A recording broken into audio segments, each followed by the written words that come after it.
एक और बड़ी खबर की तरफ 8 राज्यों में राज्यसभा की 19 सीटों पर मतगणना के परिणाम आने शुरू हो गए हैं। राजस्थान से राज्यसभा की 3 सीटों के लिए हुए चुनाव में कांग्रेस ने 2 सीटों पर जीत हासिल की, तो वहीं तीसरी सीट भाजपा के खाते में गई है। राजस्थान से कांग्रेस के नेता के.सी. वेणुगोपाल और नीरज डांगी निर्वाचित घोषित किए गए हैं। के.सी. वेणुगोपाल को 64 मत मिले, नीरज डांगी को 59 मिले हैं। वहीं भाजपा के राजेंद्र गहलोत ने 54 मतों के साथ राज्यसभा के लिए निर्वाचन पा लिया। तो राज्यसभा चुनाव में ये आप देख सकते हैं कि राजस्थान में कांग्रेस को 2 सीट, भाजपा को 1 सीट। कांग्रेस के के.सी. वेणुगोपाल, नीरज डांगी राज्यसभा के लिए निर्वाचित हुए हैं राजस्थान से। वहीं भाजपा के राजेंद्र गहलोत राज्यसभा के लिए निर्वाचित हुए। मध्य प्रदेश में भाजपा 2 सीट और कांग्रेस 1 सीट। भाजपा के ज्योतिरादित्य सिंधिया और आंध्र प्रदेश में वाईएसआरसीपी पार्टी ने सभी 4 सीटें जीत ली। उधर झारखंड में भाजपा और झामुमो को 1-1 सीटें। भाजपा के दीपक प्रकाश, झामुमो के शिबू सोरेन विजयी हुए हैं। मेघालय से राज्यसभा चुनाव में एनपीपी की जीत हुई है। WR खरलुखी ने जीता चुनाव वहां पर।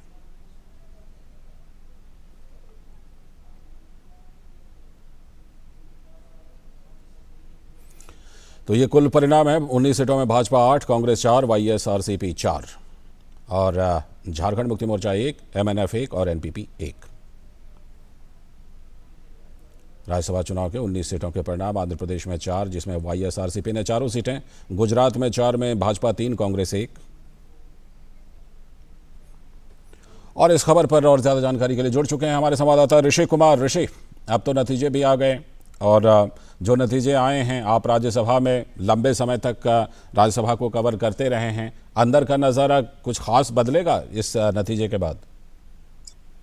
बिल्कुल लालचंद, थोड़ा बहुत बदलाव तो होना ही है, क्योंकि जिस तरीके से चुनाव हुए हैं और इस चुनाव में जो जद्दोजहद हुई, कोशिशें हुई अलग अलग राज्यों में, चाहे वो मध्य प्रदेश हो, राजस्थान हो, झारखंड हो और या फिर गुजरात जी, यहाँ तक कि आंध्र प्रदेश में भी इस तरीके के प्रयास हुए कि अपनी तरफ से कोई कोशिश, कोई कसर न छोड़ी जाए कि वो इस चुनाव में अपना प्रदर्शन करें, जो भी पार्टियां हैं जी। इस लिहाज से देखें तो जो एनडीए है उसकी जो स्ट्रेंथ है वो पहले से ही बहुमत के बेहद करीब है। 1-2 सीटों की उन्हें कभी कभार जरूरत पड़ती है जी। उस लिहाज से जो राज्यसभा की जो वेबसाइट है, जो राज्यसभा इस समय बताती है, उस लिहाज से 116 सीटें तो राज्यसभा में एनडीए के पास है ही। तो वहीं बीजेपी जो सबसे बड़ा दल है इस समय, उसके पास 75 सीटें इस चुनाव को छोड़कर हैं। बिल्कुल, क्योंकि इसका जिक्र अभी जब बाद में नोटिफिकेशन होगा राज्यसभा में, जब ये सदस्य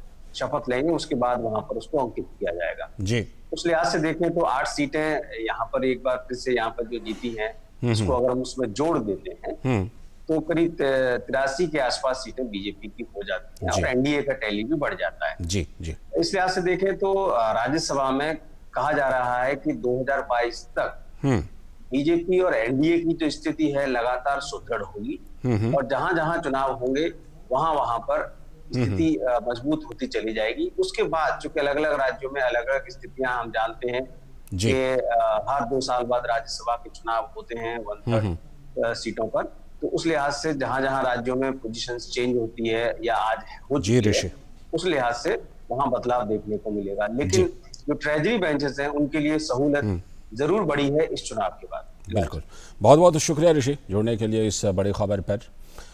और अब बात करते हैं